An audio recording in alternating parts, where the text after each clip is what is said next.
What's up guys, my name is Hardcorian and welcome back to some more Pikmin 2 No Death Run for Hardcorian guides. So, day 8. I would say we're halfway through, but we're kind of. I think in day 9 I have 80% of the debt paid, which basically means you're only halfway done with the game. Because once you pay off the debt, you pretty much only have maybe like 6 or 7 dungeons left to do in the final dungeon, so we're getting close to the end of the game. I thought this was going to be a little bit longer, but probably not. Now this puzzle isn't hard. All you have to do is kind of balance it out. Pikmin 3, these puzzles are a lot more easier because you can throw your captain, so you can just throw the needed Pikmins. Also, wing Pikmins break the game. I know they patched some of that out in like months ago, but hey, who cares? Anyway, I did record this earlier, but there's a couple problems I noticed. One was it just randomly cut it to the first floor of the next dungeon without saying like what the hazard, what the name was, and I was like, what? It's not supposed to do that. And I might have submit small editing error, so I had to go kind of fix it. I could have fixed it the more faster way and move everything backwards or forward instead of backwards. But anyway, something I'm doing right now is trying to get more blue Pikmin because we're kind of low. And we need as much blue Pikmin as we possibly can. Anyway, the first the dungeon we could have done last episode, but I chose not to because I was afraid, which I didn't really need to, is the Bulblax Kingdom. Now, this floor I did lose Pikmin because I was stupid. Now, there's a wing bulb. The second one won't wake up, and the first one has the treasure. You don't have to kill the second one. Just leave them there. Don't even touch it. Unless you want extra money, but I don't care. And actually, I think that's the only treasure on this floor, and I go explore. So I could have just grabbed this and go, but I wasn't sure if there was only treasure. And while I was getting carried back, I looked around and there wasn't nothing. Also, there's only one instance of capture failure. When I would capture, sometimes Elgato would desync the gameplay from the thing, and it did. I think it was day 4 that did that. Luckily, in Sony Vegas, if you press the U key, I don't know if it's Control U or just U, you can separate the video and the audio to move it around. So if you're able to get desync, you can just move the video, so you don't have to do like some hardcore re-editing. It's more edit, or like re-recording, I should say. It's more editing work, but it's not that hard. I kind of want to get back into video editing because I want to get very good at it to make my videos a lot more interesting. Also, I sped up this whole dungeon because all there was Revels and 1 treasure. So, there's no point. You could have went through this whole floor without actually doing anything. Only time you have to do that if you got the treasure. When your Pikmin are carrying treasures, the Rebels can take it. They'll just be like, that's mine. Then you have to actually kill them. You don't have to kill them, just knock it off, and then they're just like, okay. Then they're gonna keep on trying to pick it up, so. No treasure. I don't even know what I was doing here. There's one thing, I think it's day 9. I paused in the middle of recording because when I was, actually it was day 9, because I remember the snow area. Because in my corner of my eye, I saw a house centipede. Basically like the smaller centipedes you can find in your house. I think that's what they call house centipedes. It was crawling on my wall. I'm like, I don't really like dealing with them because they disappear. I won't find them. I'll see them again later. And then I'm like, okay, see them, killed it, and yeah. Then I saw one today as well. I'm like, I'm gonna get 2. I think the reason I saw 2 is not because there was 2. I didn't kill the first one. I think I maybe barely grazed them. Or maybe I cut one of his foot off or something, and he's like, I'm out. Because to be honest, I felt like I smashed him and didn't think. I know people are like, don't kill bugs. To me, I know you're not supposed to, you shouldn't kill like innocent things, but to me, if they're in my way, they will get killed. Like if I see a spider, if it's just chilling on a wall, I'm like, go. Just sit there, don't bother me, I'm good. If it's a big spider, then it's like, you gotta go, because I don't know if you're poisonous or not, so I'm not gonna risk it. So that's the reason why I killed those. Of course, poison spiders can be small too, but this floor, we came across puppy blowhogs. They're not really annoying. They just blow your Piglins. They can get rid of your flower Piglins, which is annoying, but other than that, not that bad. But that was Lord Helix itself. Not really, it's actually just a Helix fossil. Are they called it? Actually not called Helix. Yeah, just call it Helix fossil. I don't know what they called. I actually lost a Pikmin on this floor. Of course it got cut out. Because what happened was I threw a yellow and a purple because the Pikmin shuffle around when you throw them for some reason. And I turned away and it killed it. And I was super sad.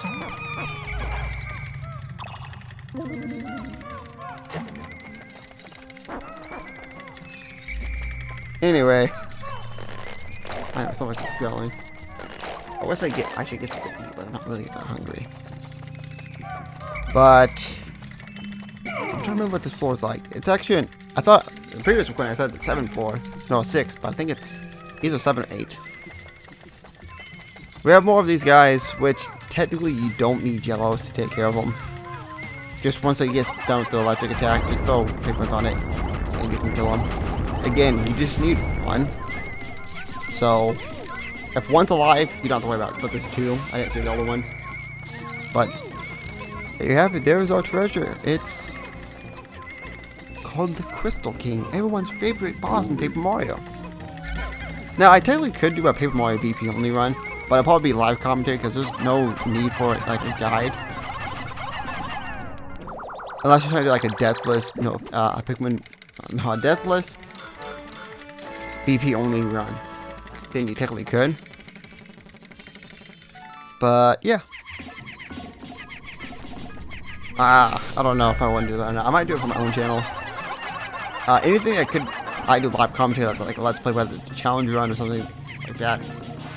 I might do it on here. I know Alex said he will accept challenge runs as well. But there's actually a couple challenge runs I want to do. There's one which I want to do is Final Fantasy Tactics Advance race only run, where I only use one race in that game. And I started a Moogle only, and I got halfway through the game.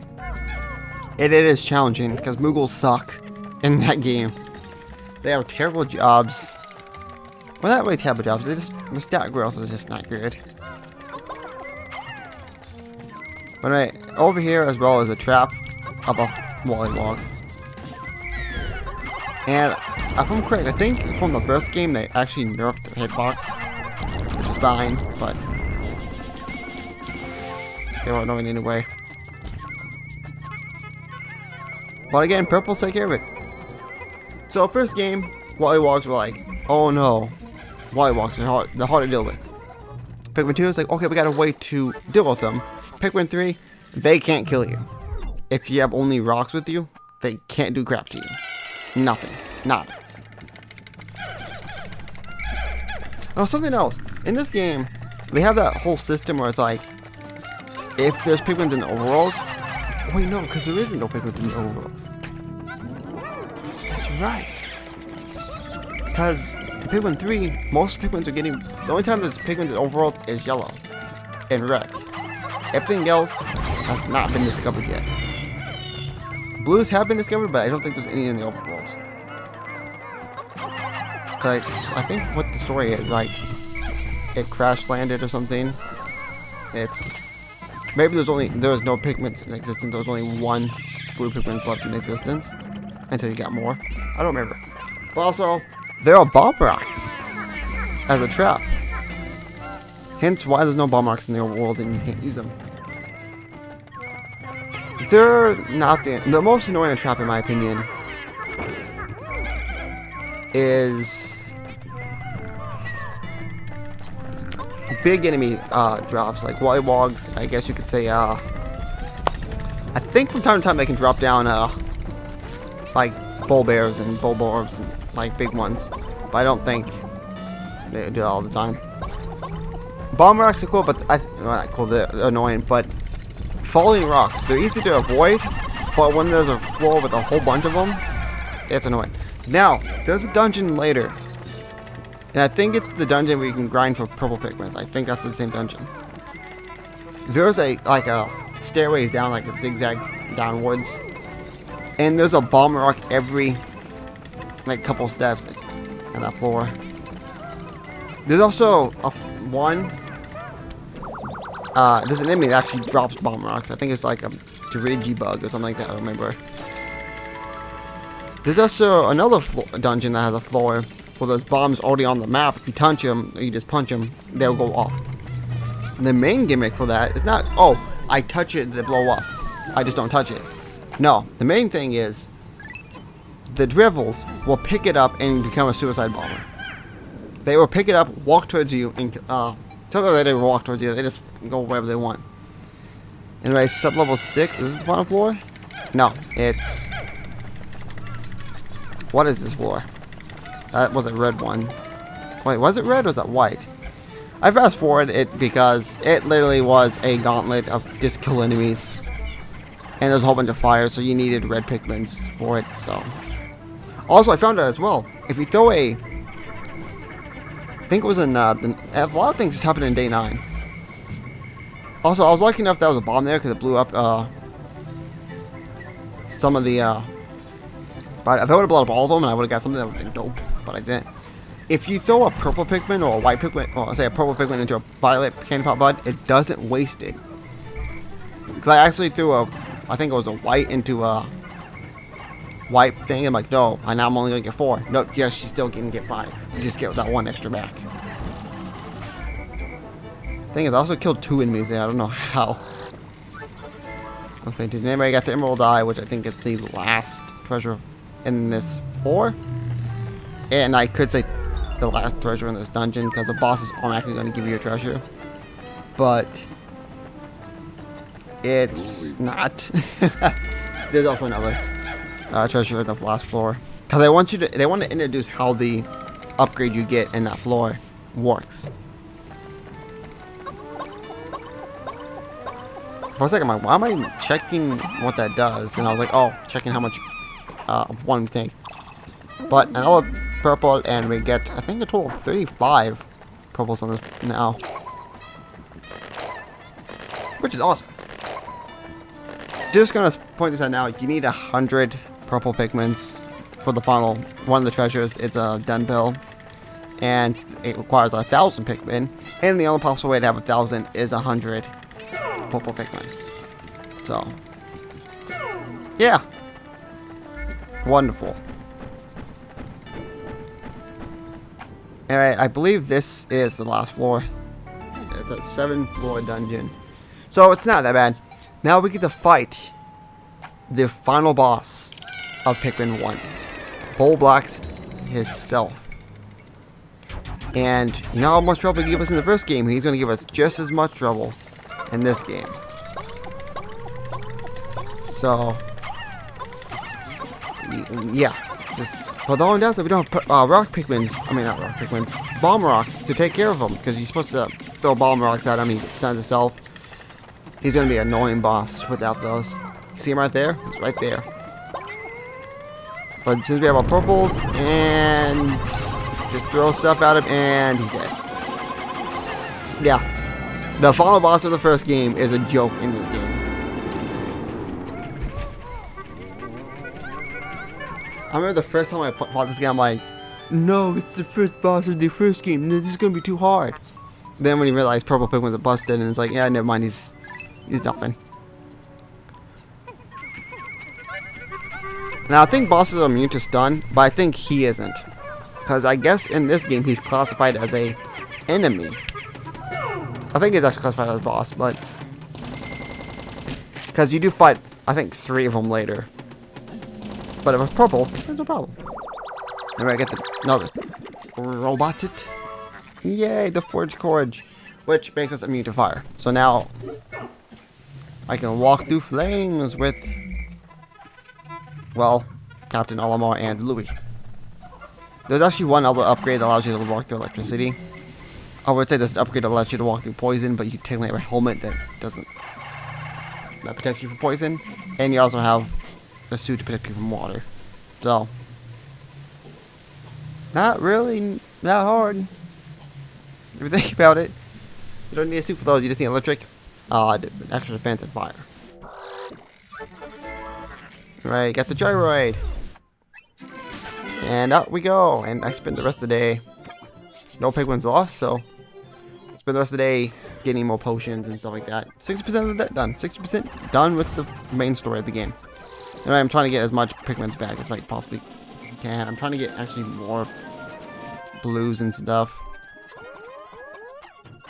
Oh, that guy's back. But he must have respawned since... what is it? He must have respawned because it's been a couple days since we killed him.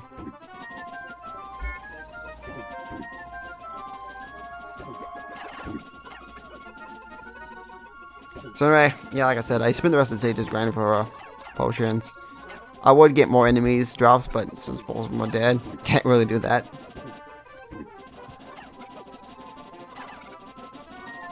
Also, like I said, just grab a whole bunch of Pikmin and throw them all into things. It gets done faster. I think that's what I do after a while. Just throw a whole bunch of Pikmin on it just so I can get them all back.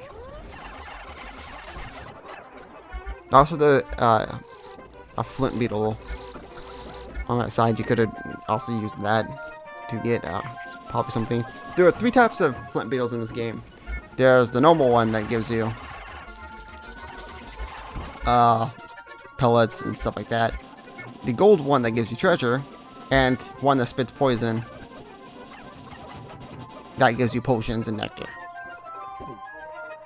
The only downside, you have to use they get poisoned, so it's like more harder to get them. Unless you have a whole bunch of whites, then you're pretty much fine. Anyway, just trying to get as much potions as I possibly can, because like I said, you want as much purple potions as you possibly can have. I could have actually spent the rest of the day to get probably one more set of 5, but I guess I just didn't care. We got a lot of treasure. Almost 70% of the debt paid off. And we went up. We do have, I think, no, actually none of them goes down. But no Pikmin's lost still. We're on a, well, of course, this whole game is going to be a deathless run, so you gotta expect there's no Pikmin lost. Actually, the thing is, in Pikmin 1, I was going to have a death montage of all the deaths I have ever had in Pikmin, the whole grind. But I was like, it has to take a while to edit, because I have to watch do everything again. Anyway, that's it for this day of Pikmin. We have one last day that I have fully recorded. And also, that's the last day in the Awakening Wood. So the next day we go back to the first one, which I don't remember what it's called. And it's not the impact site. But anyway, hope you guys enjoyed. See you guys later.